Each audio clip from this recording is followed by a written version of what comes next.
Antes de entrar en el análisis concreto de las cifras y los saldos, sí querría resaltar una serie de cuestiones, algunas de ellas ya conocidas a través de las ruedas de prensa precedentes de meses anteriores y algunas otras que nos sirven para la reflexión del momento en el que vivimos y que, por lo tanto, debemos contextualizar esta ejecución presupuestaria en razón de todas esas cuestiones. La primera que quería resaltar, la primera cuestión que creo que es relevante y nos incumbe a todos, es que estamos en este momento en el peor momento macroeconómico que esperamos a lo largo del ejercicio. Saben ustedes que el cuadro macroeconómico prevé un decrecimiento para el ejercicio 2012 del menos 1,7. En este momento estamos viviendo probablemente el peor momento, el momento más crítico, que en la comparativa interanual irá mejorando a lo largo del ejercicio presupuestario para conseguir ese crecimiento que seguimos ratificando, ese decrecimiento del menos 1,7. Por lo tanto, la recaudación se comporta de forma simétrica a este momento macroeconómico crítico. Es por ello que estamos sufriendo una debilidad de la recaudación que se manifiesta fundamentalmente en los ingresos tributarios que, como saben, representan el porcentaje más importante del total de ingresos no financieros del Estado. La recaudación actualmente está afectada por una serie de cuestiones. La primera de ellas es la propia evolución natural que corresponde a los periodos de declaración de los correspondientes ingresos tributarios e ingreso en periodo voluntario. Con esto quiero decirles que, lógicamente, cada uno de los impuestos tiene unos periodos naturales de declaración y, en este sentido, el mes de mayo, si lo comparamos con el ejercicio, con el mes inmediato anterior, tiene una recaudación peor porque, como ustedes saben, en el mes de abril se producen el vencimiento de una serie de liquidaciones de pago fraccionado y trimestrales de IVA que no tienen lugar en el mes de mayo. Por otra parte, observamos un descenso de bases imponibles en casi todos los impuestos, excepción hecha del impuesto sobre sociedades, que ha sido accionado discrecionalmente por medidas discrecionales adoptadas por el Gobierno, y esta debilidad de las bases imponibles observadas en los impuestos es coherente con la situación económica que vivimos. Los ingresos, en términos netos, lógicamente están afectados por otro efecto que también conocen o ya hemos comentado en anteriores ruedas de prensa, y que afectan a la primera parte del ejercicio presupuestario a través del adelanto de devoluciones, medida, una vez más, discrecional, adoptada por el Gobierno, consciente de la crisis de liquidez que vivimos, de la que no quiere hacer partícipes a los ciudadanos y a las empresas, y por eso está agilizando el ritmo de devoluciones en casi todos los impuestos, especialmente significativos en el mes de mayo, el IRPF y el IVA.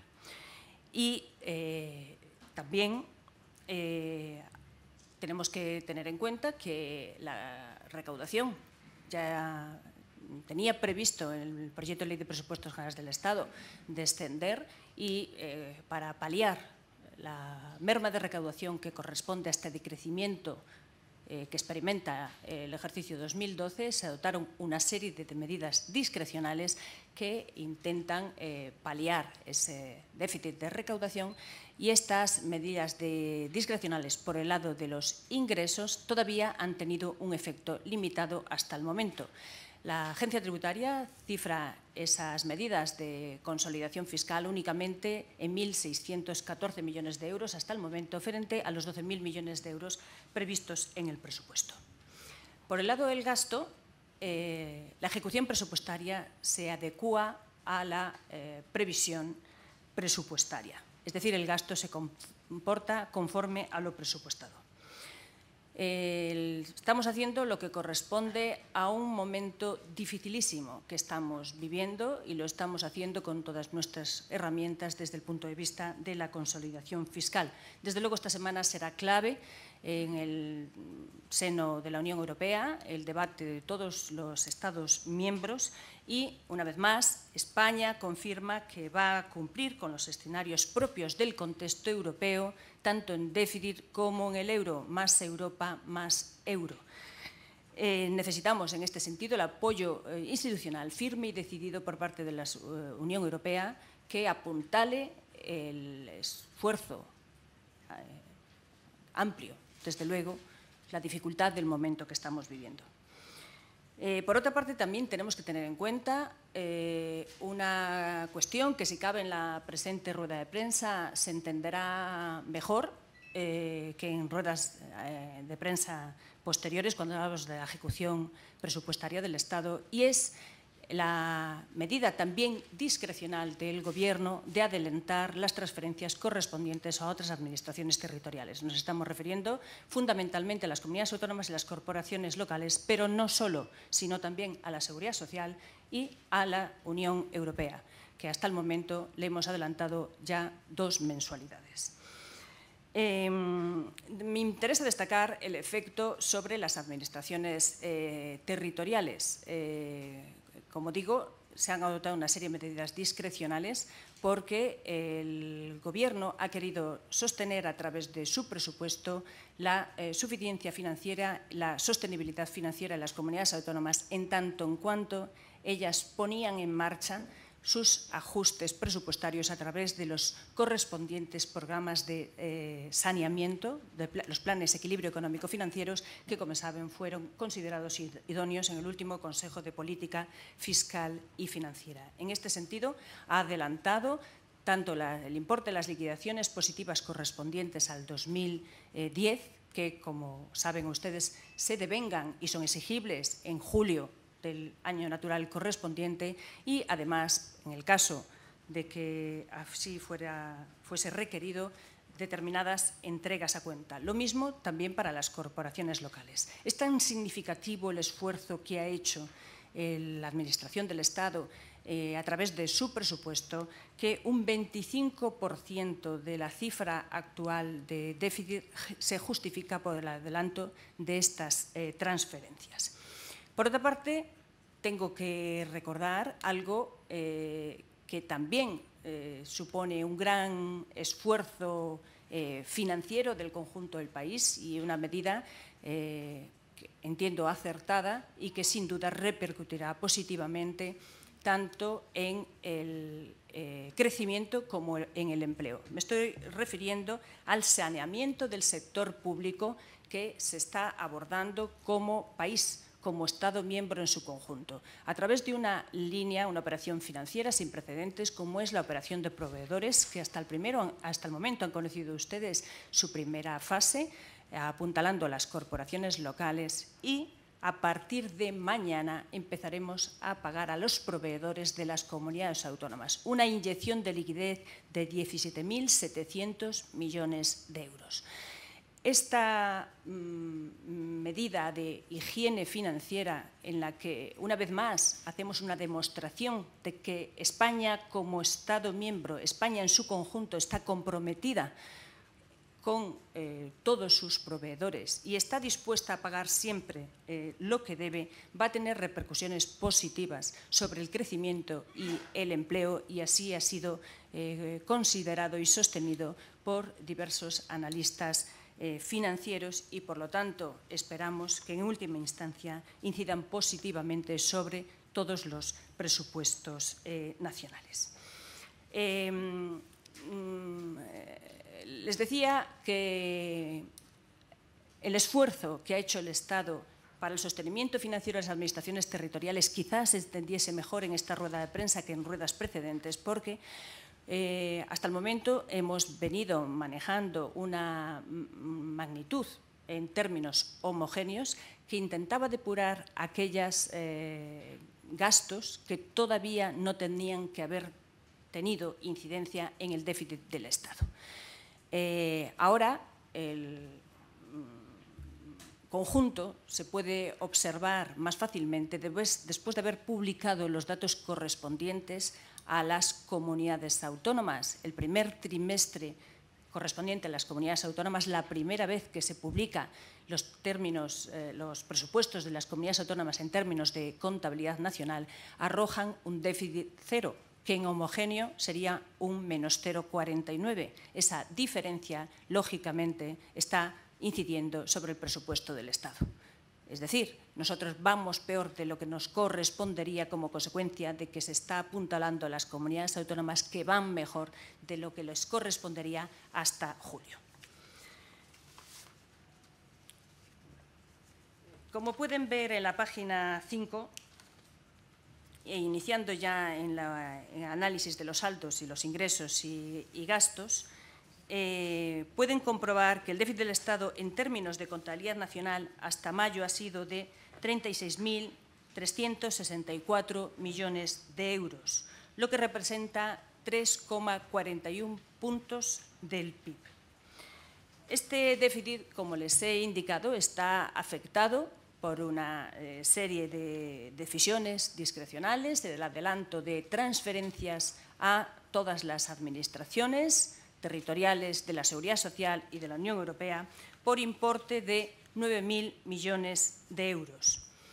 Se han realizado, además, devoluciones de impuestos por encima de lo que correspondería a una campaña tipo por importe de casi 1.700 millones de euros, concretamente 1.694 millones de euros. Si ajustamos estas dos magnitudes, es decir, si efectuamos sobre el déficit registrado aritméticamente estas dos magnitudes, 10.656 millones que se irán diluyendo a lo largo del ejercicio presupuestario, tendríamos una comparación en términos homogéneos de 2.150 millones de euros menos que los registrados en la misma fecha del 2011. Lógicamente, haciendo las mismas comparaciones en el ejercicio 2011 y en el 2012. Estamos depurando tanto las transferencias como las devoluciones ocurridas de más en uno u otro ejercicio. Por lo tanto, el déficit en términos homogéneos sería del 2,38% del PIB en relación al homogéneo del ejercicio inmediato anterior, que es de 2,56 puntos del PIB. Esta comparación homogénea consideramos que es la más adecuada en este momento del año por razón de las cuestiones que le estoy indicando. Es un ejercicio de adelanto de transferencias y un ejercicio de adelanto de devoluciones.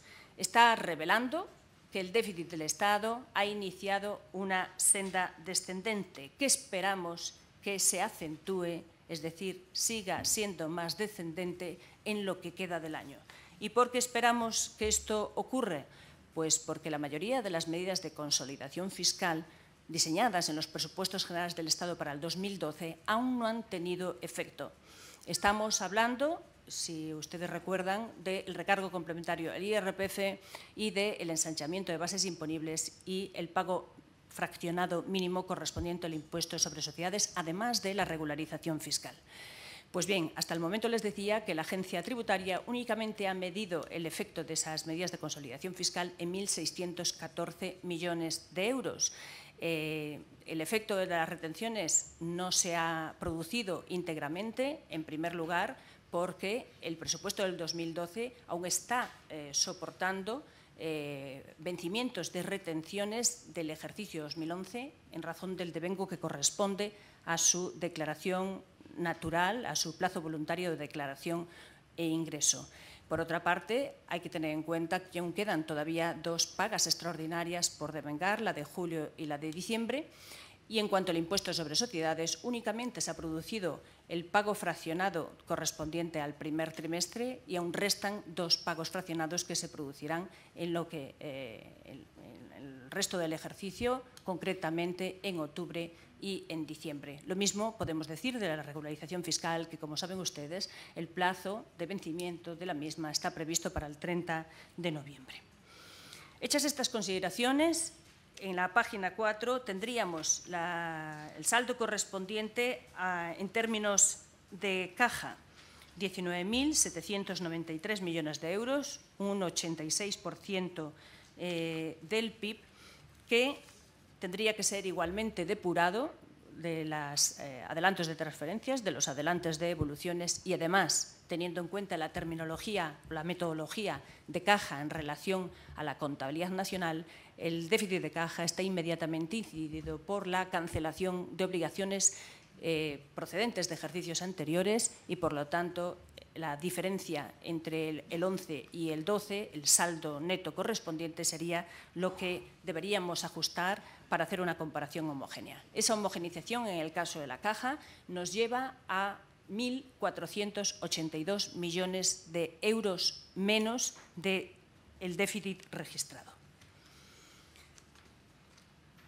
Si avanzan ustedes a la página 9, podríamos analizar cuál es la evolución de los ingresos. Los ingresos no financieros totales tienen una disminución del 0,1% en relación al mismo periodo del año 2011.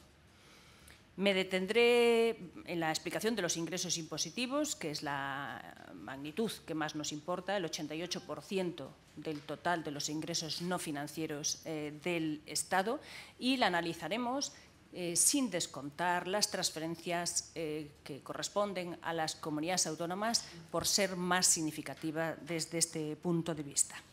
En lo que vamos de año, los ingresos tributarios han descendido un 4,6%. Y esto está afectado tanto por el adelanto de las devoluciones como por unas menores retenciones derivadas de la deuda pública. Ambos factores producen efectos temporales y se irán diluyendo en el resto del año. Lo que se ha anticipado y devuelto ya no tendrá que devolverse en el segundo semestre. Puede apreciarse una evolución de los ingresos impositivos en términos homogéneos de un 1,5%, una disminución de 1,5%, cae una décima menos que en el mes de abril. En la evolución de los ingresos impositivos homogéneos hay dos factores de signo contrario. Por una parte, la recaudación está afectada por las medidas de consolidación fiscal. Como les venía contando, hasta el momento se demuestran tímidamente, apenas un 18% de la previsión que tenemos contenida en los presupuestos generales del Estado, y, sin embargo, en sentido negativo, tenemos que constatar la debilidad de las bases imponibles a las que hacía referencia al principio de mi exposición. Una debilidad de bases imponibles que se manifiesta en todos los impuestos, salvo el impuesto sobre sociedades. Por figuras impositivas, en el IRPF se han recaudado 30.124 millones de euros. Respecto a mayo del 2011, supone un incremento del 0,8%. Es la primera tasa positiva del IRPF en lo que llevamos de año. En términos homogéneos, el IRPF, si lo depuramos de devoluciones, estaría creciendo un 1,4%. Esto se debe fundamentalmente al decreto 20 del 2011, de 30 de diciembre, y los efectos del gravamen complementario, que está arrojando un incremento de las retenciones del trabajo de 861 millones de euros, un incremento del 13% de las retenciones correspondientes al capital mobiliario, con un saldo global de 194 millones de euros, y por su parte, los arrendamientos y los fondos de inversión frenan su descenso debido a una evolución positiva en mayo, si bien continúan registrando tasas negativas, respectivamente el 1,7% y del 22,1%. Tenemos que advertir que los efectos del decreto 20 del 2011 de 30 de diciembre se notan en estas magnitudes, porque de no haberse adoptado esta medida discrecional, las retenciones estarían descendiendo un 3,5% como consecuencia de la peor evolución de las bases imponibles a la que me estoy haciendo referencia, porque lógicamente, el IRPF registra el efecto del desempleo y de la contención salarial. En relación al impuesto sobre sociedades, ha disminuido un 8%. La peor evolución del impuesto sobre sociedades se produce una vez más como consecuencia de la mayor agilización de las devoluciones. Es el impuesto que más adelantado lleva su campaña de devoluciones y una menor recaudación por las retenciones derivadas de los intereses de la deuda pública. En términos homogéneos, el impuesto sobre sociedades está creciendo un 22,6%. Les recuerdo el buen comportamiento que tuvo el primer pago fraccionado que tuvo lugar en abril, donde ya podían constatar entonces que el impuesto sobre sociedades estaba creciendo un 20%.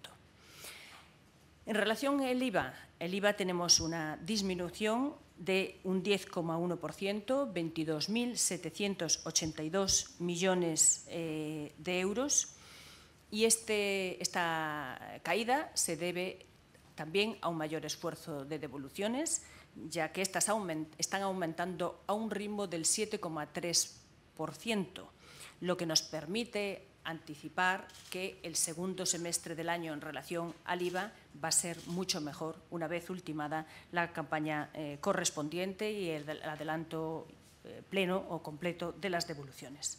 No obstante, tenemos que decir, en consonancia con esta situación macroeconómica crítica que estamos viviendo, que la caída del IVA no se explica plenamente por el adelanto de devoluciones y tiene un peor comportamiento en casi todos sus componentes. En relación a los impuestos especiales, la recaudación asciende a 7.466 millones de euros. Han disminuido en los 5 primeros meses del año un 2,8%, un menos 2,8%. Tenemos que destacar la repercusión negativa en mayo del impuesto sobre las labores de tabaco, que tenía un buen comportamiento en meses precedentes como consecuencia del efecto acaparamiento que anticipaba las subidas de tipos. Sin embargo, la recaudación de impuestos especiales en términos globales es coherente con lo presupuestado, ya que el presupuesto preveía una disminución del 2,9% y llevamos una disminución del 2,8%. Una vez analizados los ingresos tributarios, el resto de los ingresos no financieros no me detendré en su análisis porque, como les decía, únicamente son el 12% de los ingresos no financieros totales. Aún así, pues sí que tengo que subrayar la buena noticia o el buen comportamiento que llevan, incrementando un 52,7%. La partida más importante es precisamente tasas, precios públicos y otros ingresos, que crece un 126,1%, destacando fundamentalmente los ingresos derivados de comisiones de avales. En la página 12 tenemos el comportamiento de los gastos. Como les decía, los gastos del presupuesto del Estado se están ejecutando conforme a lo previsto.